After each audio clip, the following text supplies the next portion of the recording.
పల్లవి TV ప్రేక్షకులకు, యాజమాన్యానికి, స్టాఫ్కు BJP నాయకులు అమర్నాథ్ సారంగుల తరపున 2వ వార్షికోత్సవ శుభాకాంక్షలు. వికసిత్ భారత్ ఫౌండేషన్ ద్వారా ఎంతో మందికి కేంద్ర ప్రభుత్వ పథకాలపై అవగాహన కల్పిస్తూ యువతకు అండగా నిలబడి ప్రభుత్వాన్ని ప్రశ్నిస్తున్నారు అమర్నాథ్ సారంగుల.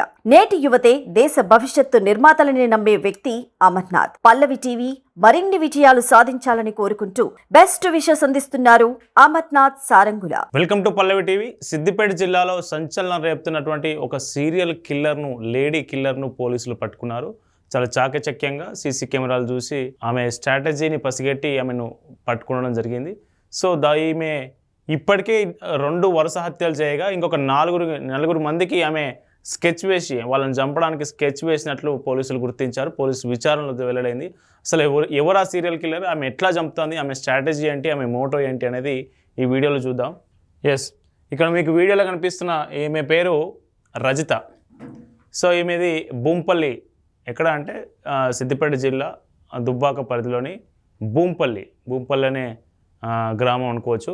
సో ఈమె ఇక్కడ క్యాన్లో పెట్రోల్ తీసుకుంటా ఉంది. పెట్రోల్ బంక్లో ఆ క్యాన్లో పెట్రోల్ ఎందుకు అనుకుంటున్నారు? ఆమె టీవీఎస్ ఎక్సైడ్లో పెట్రోల్ కోసం కాదు ఆ క్యాన్ తీసుకొచ్చింది. ఆమె శవాన్ని, అప్పటికే చంపి ఉన్న శవాన్ని తగలబెట్టడానికి పెట్రోల్ తీసుకుపోతా ఉంది. మనం చూడొచ్చు. సో ఏ శవం ఎందుకు చంపింది అనే వివరాలు మనం లోపలికి వెళ్ళి చూసే ప్రయత్నం చేద్దాం. ఇక్కడ మనం స్పష్టంగా చూడవచ్చు, 5 లీటర్ల క్యాన్లో పెట్రోల్ కొనుక్కొని పోతా ఉంది. ఇది సీసీటీవీ ఫుటేజ్ పోలీసులకు దొరికింది, పోలీసులు కలెక్ట్ చేశారు. సో ఈమె ఎందుకు పెట్రోల్ తీసుకుపోతుంది, ఎవరిని చంపింది అని చూస్తే, సో మన ఆగస్టు 8 రోజు దుబ్బాక మండలం రామక్కపేట విలేజ్ శివార్లో రోడ్డు పక్కన ఒక శవం కాలిన స్థితిలో ఉంది. కాలిన స్థితి అంటే శవం వీడియోలు, మన శవం విజువల్స్ ఫోటో చూపించలేని పరిస్థితిలో చాలా దారుణంగా కాలిన స్థితిలో దొరికింది. సో ఎవరిది డెడ్ బాడీ, ఎందుకు ఇక్కడ ఎవరు చంపారు, ఇక్కడ ఎవరు వేశారు దాని మీద పోలీసులు, లోకల్ పోలీసులు, అట్లాగే సిసిఎస్, అట్లాగే టాస్క్ ఫోర్స్, వీళ్ళు ముగ్గురు టీములుగా ఏర్పడి సెర్చ్ చేయడం ప్రారంభించారు.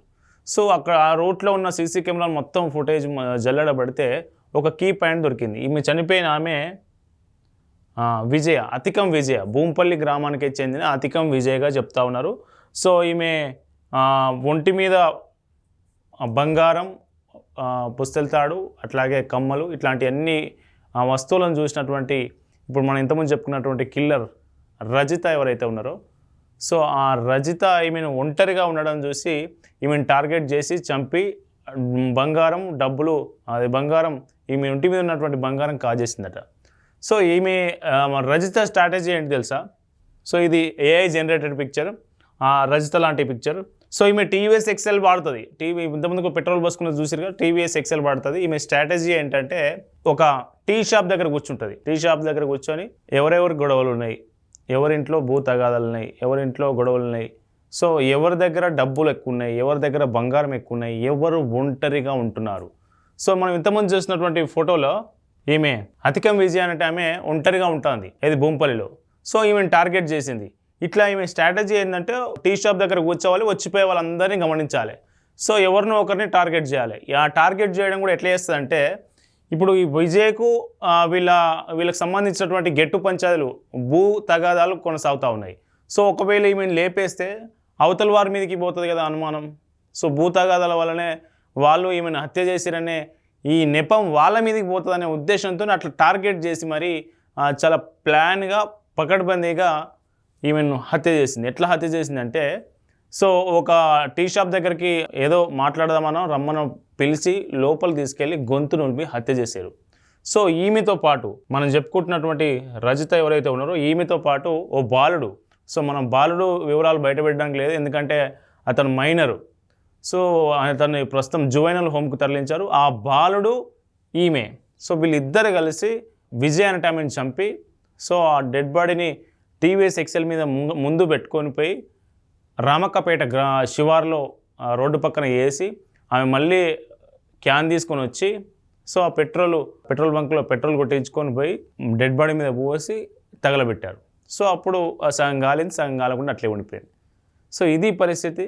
సో ఈమె ఇది ఒక్కటే హత్య కాదు, ఇంతకుముందు కూడా అట్లాంటి ఇంకొక హత్య కూడా చేసి ఇట్లే అచ్చుమాయపల్లి అనే ఫారెస్టు పరిధిలో, అడవి పరిధిలో వేసి సో తగలబెట్టింది. మొన్న సీసీ కెమెరాలు అన్ని ఫుటేజ్ చూస్తూ ఉంటుంటే ఈమె కదలికలు టీ షాప్ దగ్గర కూర్చొని అందరినీ గమనిస్తున్న దగ్గర నుంచి మొదలు పెడితే సో ఆ మార్గంలో వెళ్ళడం, ఆ మార్గంలో రావడం, అట్లాగే పెట్రోల్ బంక్లో పెట్రోల్ తీసుకోవడం, సో అటువైపు వెళ్ళడం, అట్లాగే ఈమె టీవీఎస్ ఎక్సెల్ ఏదైతే ఉందో, ఇప్పుడు ఆ రోజు వర్షం పడింది, సో మృతదేహాన్ని తగలబెట్టే రోజు వర్షం పడింది, వర్షం పడడం వల్ల మృతదేహం సగం కాలింది. అట్లాగే వీళ్ళ ఫుట్ ప్రింట్స్ కావచ్చు, ఈమె ఎక్సెల్ తీసుకెళ్లే ఎక్సెల్ కావచ్చు, ఆ బండి చక్రాల ప్రింట్లు కావచ్చు, సో ఇవన్నీ పోలీసులకు కీలక ఆధారాలుగా మారినాయి. సో వెంటనే పోలీసులు అత్యంత వేగంగా స్పందించడం వల్ల ఈమెను పట్టుకోగలిగారు. సో ఈమె దగ్గర దాదాపు మరొక నలుగురికి సంబంధించినటువంటి స్కెచ్ చేసి పెట్టిందట. సో ఈ కిల్లర్కి సంబంధించి, ఇట్లాంటి మహిళలకు సంబంధించి అప్రమత్తంగా ఉండాలని పోలీసులు చెప్తా ఉన్నారు. ప్రతి గ్రామంలో సీసీ కెమెరాలు ఏర్పాటు చేసుకోవాలని సిద్దిపేట సిపి రష్మి పరిమల్ అందరికీ సూచించడం జరిగింది. ఒకసారి ఆమె ఏం చెప్తున్నారో, సిద్దిపేట సిపి ఏం చెప్తున్నారో చూడండి. అక్కడ inside the tea stall only దాన్ని సంపేసి పెట్టింది. దాని తర్వాత నైట్ ఫస్ట్ ఆఫ్ ఆల్ తన దగ్గర ఉన్న గోల్డ్, ఆ బాడీ మీద ఉన్న విక్టిమ్ బాడీ మీద ఉన్న గోల్డ్ అని తీసుకొని నియర్ బై జ్యువెలరీ షాప్ కి వెళ్ళి అమ్మేసి మళ్ళీ లోకల్ పెట్రోల్ పంప్ నుంచి పెట్రోల్ తీసుకొని నైట్ 10 o'clock తర్వాత బైక్ లో ఇద్దరు బాడీని మధ్యలో పెట్టుకొని బైక్ మీద తీసుకెళ్లి ఈ పర్టికులర్ ఈ స్పాట్ ఇక్కడ నాకు బాడీ దొరికిందో అక్కడ తీసుకెళ్లి ఫ్యూల్ పోసి కాల్చేస్తారు. దాట్ నైట్ వర్షం పడింది, కొంచెం రెయినీగా ఉండింది. సో బాడీ కంప్లీట్ గా కాలకుండా ఫేస్ వరకు బర్న్ అవ్వలేదు. సో దాట్ ఓన్లీ మాకు క్లూజ్ అండ్ అన్ని దొరికినాయి. సో ఫర్దర్ ఇంటరోగేషన్ లో చాలా షాకింగ్ గా మాకు ఏం తెలిసిందంటే ఇది ఒక వన్ టైం మర్డర్ కాదు. దీంట్లో స్పెసిఫిక్ మోటివ్స్ యూజువల్ మర్డర్ లో ఉన్న లాంటి మోటివ్స్ లేవు. Purely murder for gain case ఇది. అండ్ సేమ్ అక్యూజ్డ్ ఈ దిస్ ఇయర్ మే లో కూడా సేమ్ అఫెన్స్ చేశారు.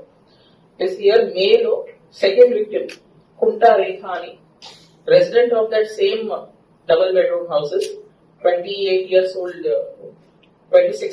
years old lady. ఆమె కూడా ఇట్లానే సేమ్ ఫ్రీక్వెంట్ గా వీళ్ళ టీ స్టాల్ కి వస్తుంటారు. సో ఆమెని కూడా పర్టికులర్ గా ఓన్లీ ఫర్ దిస్ గోల్డ్, ఈ ఈజీ మనీని ఆశించి తన పైన ఉన్న గోల్డ్ అండ్ ఆర్నమెంట్స్ ని ఆశించి ఇది సేమ్ ప్యాటర్న్ లో ఆమె అక్కడికి వచ్చినప్పుడు, స్టాల్ దగ్గరికి వచ్చినప్పుడు ఆమెని చంపేసి దెన్ వాళ్ళ బాడీని తీసుకెళ్లి ఈ అచ్చమయ్యపల్లి ఫారెస్ట్ ఏరియా ఈ ఏరియాలో డిస్పోజ్ ఆఫ్ చేశారు. సో వీళ్ళ ఏమో ఎట్లా ఉంది అంటే పర్టికులర్ గా దే విల్ ఐడెంటిఫై విక్టిమ్స్ ఎవరి గురించి వీళ్ళకి కంప్లీట్ డీటెయిల్స్ తెలుసు, అంటే వాళ్ళతో ముందు పరిచయాలు ఉన్న డీటెయిల్స్ ని చూస్తూ సో దట్ మళ్ళీ క్రైమ్ ని కవర్ అప్ చేస్తానికి ఈజీగా ఉండడానికి. వాళ్ళ ఫ్యామిలీ బ్యాక్గ్రౌండ్, వాళ్ళ ఎవరితో గొడవలు ఉన్నాయి. So automatically when investigation start అయినప్పుడు సస్పిషన్ వీళ్ళ పైన రాదు, అక్యూజ్ పైకి రాదు. బికాస్ వాళ్ళకి ఆల్రెడీ విక్టిమ్స్ కి వేరే వాళ్ళతో చాలా మంది ఎనిమిటీ ఉండొచ్చు, లేదంటే ఫ్యామిలీ మెంబర్స్ తగాదాలు ఉండొచ్చు. సో అట్లాంటి స్పెసిఫిక్ మోటివ్స్ ఉన్న, ఆల్రెడీ ప్రీ ఎస్టాబ్లిష్ మోటివ్స్ ఉన్న విక్టిమ్స్ ని సెలెక్ట్ చేసుకుని వీళ్ళు వాళ్ళ ఇంటి దగ్గర పిలిపించి టీ స్టాల్ దగ్గరికి పిలిపించి వాళ్ళు వచ్చినప్పుడు పర్టికులర్ గా వాళ్ళని టార్గెట్ చేసి చేస్తున్నారని. ఇంకా షాకింగ్ గా తెలిసింది ఏంటంటే ఇంకొక 4 ఆల్రెడీ విక్టిమ్స్ ని ప్రీ ప్లాన్ చేసుకొని ఉన్నారు. నెక్స్ట్ ఇది అయిపోయిన తర్వాత నెక్స్ట్ ఇంకా 4 people ని ఆల్రెడీ ఐడెంటిఫై చేసుకుని ఉన్నారు. వాళ్ళు కూడా ఎక్కువ ఛాన్స్ దొరికితే వాళ్ళని కూడా చంపాలని. అలానే లాస్ట్ ఇయర్ మేలో ఒక రాబరీ జరిగింది ఆ ఏరియాలో. ఆ రాబరీ కూడా వీళ్ళే ఎగ్జిక్యూట్ చేసినట్టు ఎస్టాబ్లిష్ అయింది. ఆ రాబరీలో ఉన్న విక్టిమ్ అన్నపూర్ణ అని ఇప్పుడు ప్రెసెంట్లీ సర్పంచ్ వాళ్ళ భార్య. సో లాస్ట్ ఇయర్ తను కూడా వాళ్ళ ఫీల్డ్స్ దగ్గర మార్నింగ్ వాక్ కోసం ఎర్లీ మార్నింగ్ అవర్స్ లో వెళ్ళినప్పుడు అన్ఐడెంటిఫైడ్ పర్సన్స్ వచ్చి తన మెడలో ఉన్న పుస్తక తాడు స్నాచ్ చేశారని కంప్లైంట్ రిజిస్టర్ అయ్యింది. సో దాంట్లో కూడా వీళ్ళే ఎగ్జిక్యూట్ చేసినట్టు. This main accused entire master mind is this lady Lalitha. And వాళ్ళ సన్ తో ఇది ఎగ్జిక్యూట్ చేపిస్తున్నట్టు తెలిసింది. వాళ్ళ సన్ కూడా మైనర్ కానీ ఆయనని అన్ని రకాలుగా మైండ్ బ్రెయిన్ వాష్ చేస్తూ ఆయన ఒక కంప్లీస్ గా మార్చుకుంటూ స్పెసిఫిక్ గా ఒక బాడీ బిల్డింగ్ ఒక బాడీ ఫిజిక్ ని పెంచడానికి ఒక స్పెసిఫిక్ జిమ్ లాగా కూడా వాళ్ళ ఇంటి దగ్గర తయారు చేపించి మంచిగా ఒక బాడీ బిల్డర్ లాగా ఒక బాడీలో స్ట్రెంగ్త్ పెంచాలని ఆ యాంగిల్ నుంచి కూడా ఆ అబ్బాయిని ప్రిపేర్ చేస్తూ ఈ అన్ని ఒఫెన్సెస్ కి తనకు ఒక మంచి అకంప్లిస్ లాగా తయారు చేయించుకుంది. తన చిన్న ఏజ్ ని కూడా చూడకుండా ఈ తల్లి ఆ కొడుకుని ఇట్లా కంప్లీట్లీ ఒక మర్డర్ చేస్తానికి ఒక ఆయుధంగా షీ హాజ్ కన్వర్టెడ్. సో ఇప్పుడు presently this case three cases ఇప్పుడు లాస్ట్ సండే అయిన మర్డర్ కేస్, దెన్ మేలో జరిగిన అప్పుడు రిజిస్టర్ అయిన మిస్సింగ్ కేసు. ఆ కేసులో కూడా పోలీస్ ఇన్వెస్టిగేషన్ జరుగుతున్నప్పుడు మేము అదే ఏరియా ఇన్వెస్టిగేషన్ వెళ్ళినప్పుడు అక్కడ ఉన్న ఐఓస్ ని ఆఫీసర్స్ ని మిస్లీడ్ చేస్తానికి కూడా ఈమె వేరే యూజువల్లీ చుట్టుపక్కల కనుక్కుంటుంటాం వాట్ హెస్ హ్యాపెండ్ అని అడుగుతానికి వెళ్ళినప్పుడు